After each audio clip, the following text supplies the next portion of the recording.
बरसाना के श्री किशोरी जी मंदिर में बाबा माधवदास जी रोजाना की तरह दर्शन के लिए पहुंचे। जैसे ही वह मंदिर की सीढ़ियां चढ़ने लगे, उनके मन में एक विशेष प्रार्थना उठी।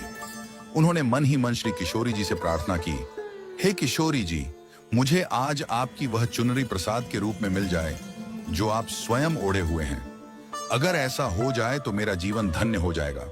प्रार्थना करते करते बाबा मंदिर के भीतर पहुंचे और श्री किशोरी जी के मनोहारी दर्शन करने लगे।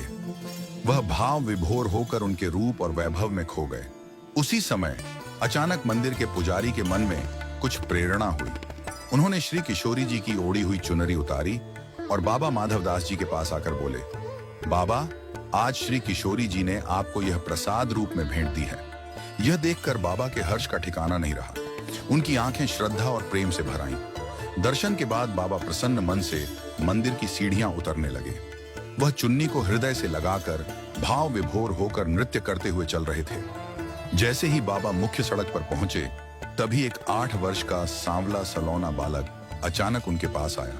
बालक के घुंघराले बाल, चमकते हुए नयनों और प्यारी सी मुस्कान ने बाबा का ध्यान अपनी ओर खींच लिया। बालक ने भोली आवाज में कहा, बाबा, ये चुन्नी मोकू दे दे। बाबा ने मुस्कुराते हुए बालक की ओर देखा और कहा, लाला, बाजार ते नई चुनरी ले लाई, मैं तुझे पैसा दे रहा हूं। इतना कहते हुए बाबा ने अपने झोले से 1 रुपया निकालकर बालक की ओर बढ़ा दिया। बालक ने पैसे लेने से इनकार कर दिया और बोला, बाबा, मोकू पैसा नाए चाहिए, मोकू तो बस यही चुनरी चाहिए।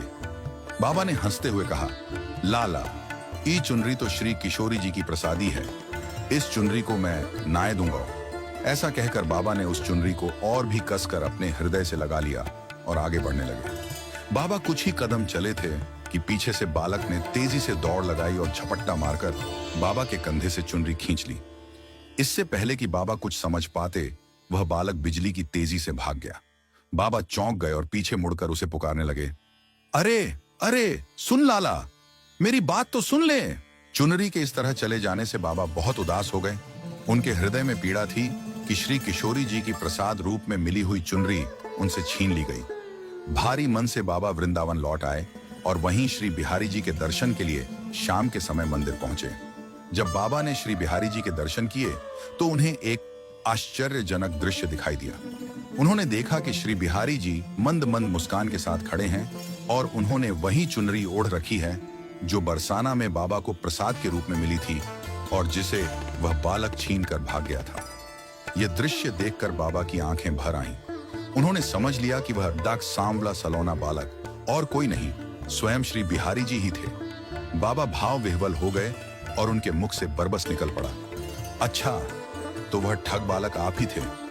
मुझे क्यों ठगा प्रभु? कुछ समय के लिए ही मुझे वह प्रसाद रहने देते। बाबा ने हंसते हुए बिहारी जी से कहा, आपके बाल रूप की लीला कोई नहीं जान सकता। हम लोग तो ठगे ही रह जाते हैं।